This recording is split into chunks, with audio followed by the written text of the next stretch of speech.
අපි හැමෝම දන්න දෙයක් තමයි දාඩිය දාන එක. ඒක ශරීරයේ උෂ්ණත්වය හරි විදිහට තියාගන්න උදව් වෙන ස්වභාවික දෙයක් නේද? ඕ අනිවාර්යයෙන්ම අවුවේ ගියාම ව්‍යායාම කළාම එහෙමත් නැත්නම් පොඩ්ඩක් කලබල වුණත් දාඩිය දානවා. ඒක ඉතින් ශරීරය කූල් කරන විදිහ. හරියට හරි. ඒත් මෙහෙම දෙයක් තියෙනවා. සමහර වෙලාවට පැහැදිලි හේතුවක් නැහැ.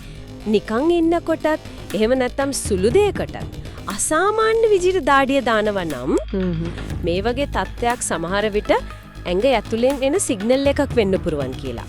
සමහර විට යම් සෞඛ්‍ය ප්‍රශ්නයක ලකුණක් වෙන්නත් පුරුවන්ලු. ඒක ඇත්ත. ඉතින් අද අපි මේ කාරණය ගැන ටිකක් ගැඹුරින් කතා කරලා බලමු. මොකද මේක හිතනවට වඩා ටිකක් සංකීර්ණ වෙන්න පුරුවන් වගේ. හරියටම හරි. දහඩිය දාන එක අත්‍යවශ්‍යයි තමයි. ශරීරයේ අර තර්මෝස්ටැට් එක වගේ එක වැඩ කරන්නේ. නමුත් අපි අද බලන්නේ අර කිව්වා වගේ විශේෂ බාහිර හේතුවක් නැතුව දිගටම තියෙන සමහර විට එදිනෙදා වැඩකටත් බාධා වෙන තරමට දාඩිය දාන එක ගැන. මේක නිකම් අපහසුතාවයක් විතරක් නෙවෙයි ශරීරයේ යම් බැලන්ස් එකක් අවුල් වෙලා හරි යම් රෝගී තත්වයක් ගැන හරි ඉංගියක් වෙන්න පුළුවන්. ඒ කියන්නේ ශරීරය මොකක් හරි කියන්න හදනවා වගේ දෙයක්. ඔව් ඒ කෝණයෙන් බලන්න ඕන. එහෙමනම් අපි කෙලින්ම කතාවට බහිමු. අධික දහඩිය දැමීමට හේතු වෙන්න පුරුවන් කියලා කියන ලෙඩ රෝග මොනවද? මට මතක විදිහට මුලින්ම තිබුණේ තයිරොයිඩ් ග්‍රන්ථියේ ප්‍රශ්නයක් ගන්න නේද? ඔව් ඒක තමයි පළවෙනි එක. විශේෂයෙන්ම තයිරොයිඩ් ග්‍රන්ථිය ඕනවට වඩා වැඩ කරන එක. වෛද්‍ය විද්‍යාවේ කියන්නේ අධිතයිරොයිඩතාවය කියලා හයිපර්තයිරොයිඩිසම්. හයිපර්තයිරොයිඩිසම්.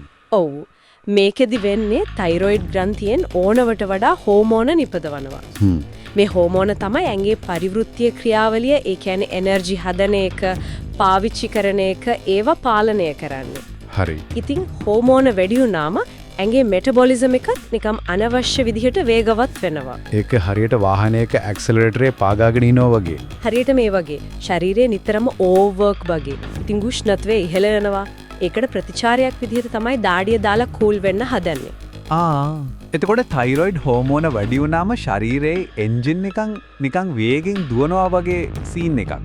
එතකොට දාඩිය දාන එක විතරක් නෙමෙයිනේ එහෙනම් ලක්ෂණ. අනිවාර්යෙන්ම මූලාශ්‍රයේත් යක පැහැදිලිවම කියනවා. නිකම්ම දාඩිය දාන එකට අමතරව වෙන හේතුවක් නැතුව බර අඩුවීම. හෘදය ස්පන්දනයේ වේගවත් වෙන එක, සමහර විට අක්‍රමවත් වෙන එක, අත් වෙව්ලන ගතිය, නිතරම මහන්සියක් දැනෙන එක, කලබල ගතිය, සමහර අයට නිින්ද යන්නෙත් නෑ වගේ ලක්ෂණ මේ අධිතයිරොයිඩතාවයත් එක්ක එන්න පුළුවන්. හරි.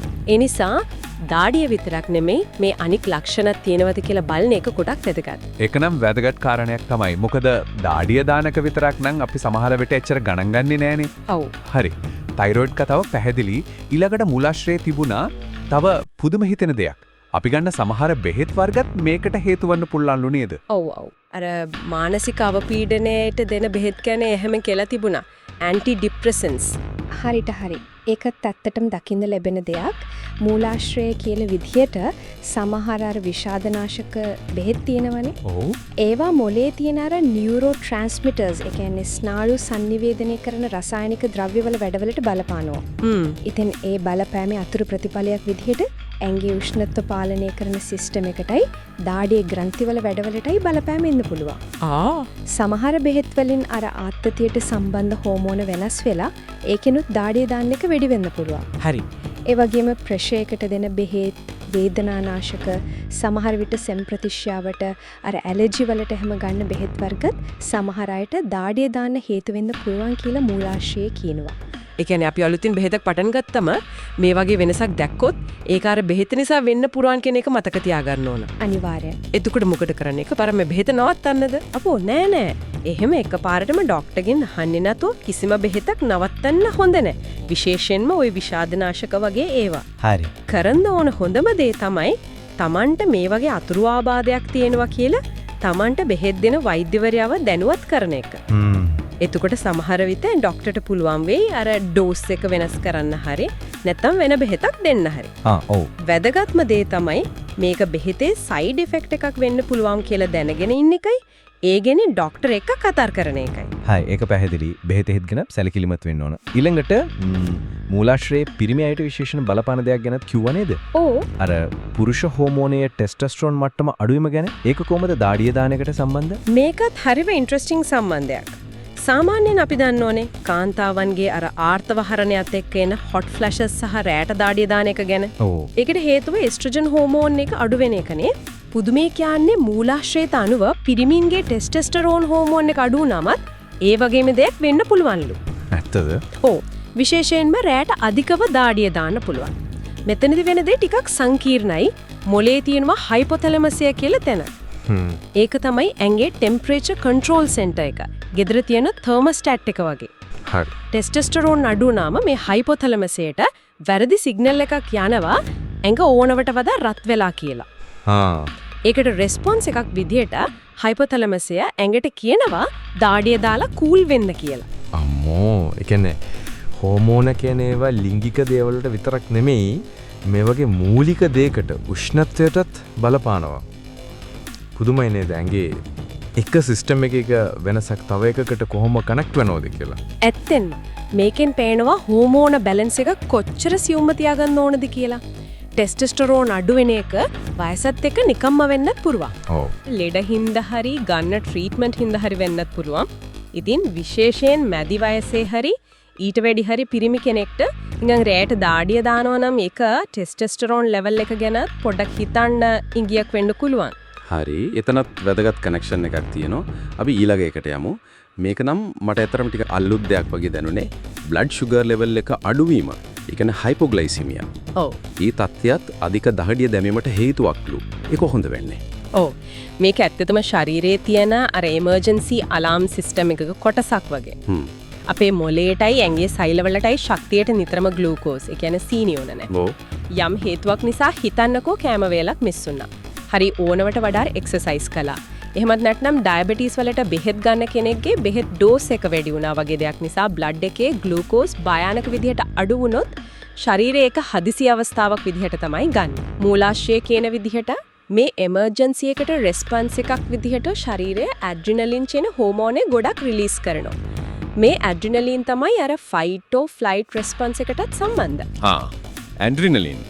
ඒ කියන්නේ බය වුණාම, කලබල වුණාම heart beat එක වැඩි වෙලා දාඩිය දාන්න පටන් ගන්නෙත් ඒක නිසානේ. හරියටම. එතකොට සීනි අඩු වුණාමත් ඒ වගේ දෙයක් තමයි වෙන්නේ. හරියටම හරි. ඇඩ්‍රිනලින් රිලීස් වුණාම ඒකේ ඉෆෙක්ට් එකෙන් දහඩිය ග්‍රන්ථි උත්තේජනය වෙලා දාඩිය දාන එක වැඩි වෙනවා. ඒ වගේම තමයි හද ගැස්ම වේගවත් වෙන එක, වෙව් වෙන එක, කන්ෆියුස් වෙන එක, අධික බඩගින්නක් කෙන එක වගේ ලක්ෂණත් මේ සීනි අඩු වෙන එකත් එක්ක එන්න පුළුවන්. ඉතින් මේ දාඩිය දාන එක කියන්නේ ඇත්තටම ශරීරයේ දෙන වෝනින් එකක්. අවධානය සීනි අඩුයි, ඉක්මනට එනර්ජි ඕන කියලා කෑ ගහනවා වගේ. ඒ ගැනම ඇත්ත. විශේෂයෙන්ම දියවැඩියාව තියෙන අය මේ ලක්ෂණ ගැන දැනගෙන ඉන්න එක ගොඩක් වැදගත්. ඒක නම් ඇත්තටම අපූර්ව මෙකනිසම් එකක්.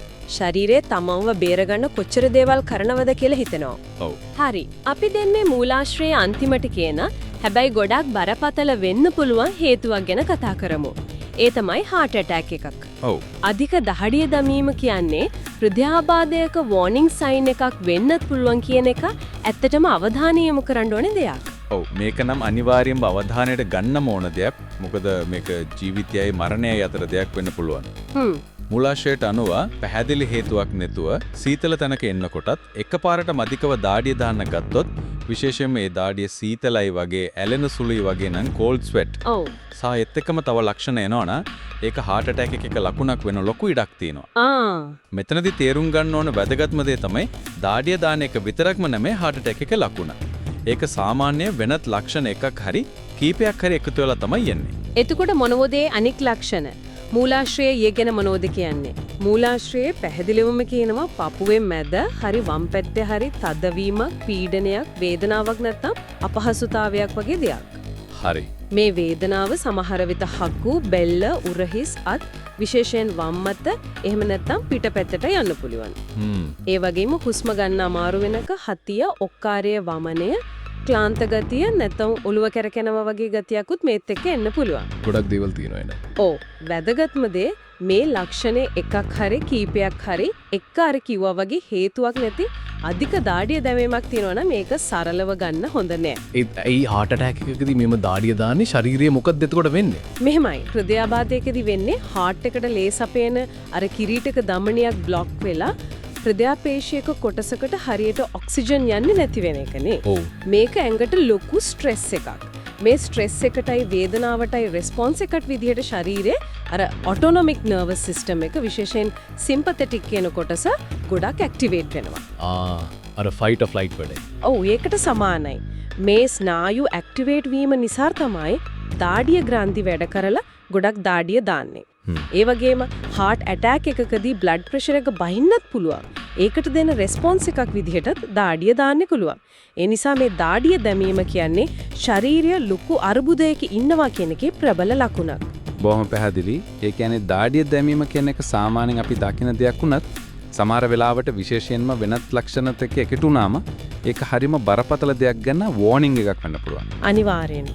ඉතින් අපි අද කතා කරපු මේ ඔක්කොම සාරාංශ කළොත් අපිට ලැබුණ මේ මූලාශ්‍රය තොරතුරු අනුව නිකන් හේතුවක් නැතුව දිගටම තියෙන අධික දාඩිය දැමීමක් තියෙනවා නම් ඒකට හේතුව අධිතයිරොයිඩ්තාවය වගේ තයිරොයිඩ් ප්‍රශ්නයක්, ගන්න බෙහෙතක සයිඩ් ඉෆෙක්ට් එකක්, පිරිමින්ගේ ටෙස්ටොස්ටරෝන් අඩුවීමක් වගේ හෝමෝන වෙනසක්, බ්ලඩ් ෂුගර් එකපාරට අඩුවීමක්, එහෙමත් නැත්නම් අර භයානිකම දේ heart attack එකක් වගේ දේක ලක්ෂණයක් වෙන්නත් පුළුවන් කියන එක තමයි අපිට තේරුම් ගන්න තියෙන්නේ. ඔව් මෙතනදී අවධාරණය කරන්න ඕන ප්‍රධානම දේ තමයි දාඩිය දාන එක හැම වෙලේම සාමාන්‍යයි කියලා අයින් කරන්න එපා කියන එක. කරි. විශේෂයෙන් මේක අලුතින් පටන් ගත්ත දෙයක් නම් දිගටම තියෙනවා නම් එදිනෙදා වැඩටත් බාධා වෙන තරම් දරුණු නම් සහ අපි මේ කතා කරපු අනික් ලක්ෂණත් එක්ක. ඔව් අර බර අඩුවීම, heart beat එක වැඩිවීම. ඔව් වෙවුලීම, ඔළුව කැරකැවිල්ල, පපුවේ වේදනාව, හුස්ම ගැනීමේ අමාරුව වගේ ඒවා එකක් හරි කීපයක් හරි තියෙනවා නම් අනිවාර්යෙන්ම වෛද්‍ය උපදෙස් ගන්න ඕන තත්ත්වයක්.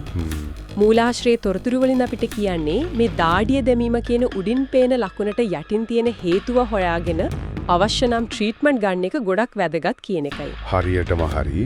අපේ ශරීරය අපිට කතා කරනවා නේද? විවිධ සංඥා එවනවා. ඒ සංඥා ගැන alert එකේ ඉන්න එක, ඒවා තේරුම් ගන්න try කරන එක අපේ health එකට ගොඩක් වැදගත්. ඇත්ත. මේ කතා කරපු දේවල් එක මගේ හිතට එන තව ප්‍රශ්නයක් තමයි මේ වගේ බැලු බැලමට සාමාන්‍ය වගේ පේන හැබැයි යම් pattern එකක වෙනසක් තියෙන දේවල් ගැන අපි කොච්චර sensitive ද කියන එක. දාඩේ දාන විදිය වෙනසක් වගේම හිතන්නකෝ නින්දේ රටාවේ වෙනසක්, කෑම රුචිය වෙනසක්, එහෙමත් නැත්නම් නිකම්ම දැනෙන මහන්සියක් වගේ දේවල්. ඔව්. සමහර විට මේ එදිනෙදා විසිකම මැද්දේ අපි එච්චර ගණන් ගන්නේ නැති මේ වගේ පොඩි පොඩි වෙනස්කම් ඇතුළෙත් ශරීරය අපිට මොකක් හරි මැසේජ් එකක් දෙන්න හදන්න වෙන්න බැරිද? අපි නොසලකා හරින තවත් මොන වගේ යටි පෙළේ පණිවිඩ ශරීරය අපිට එවනවා ඇද්ද?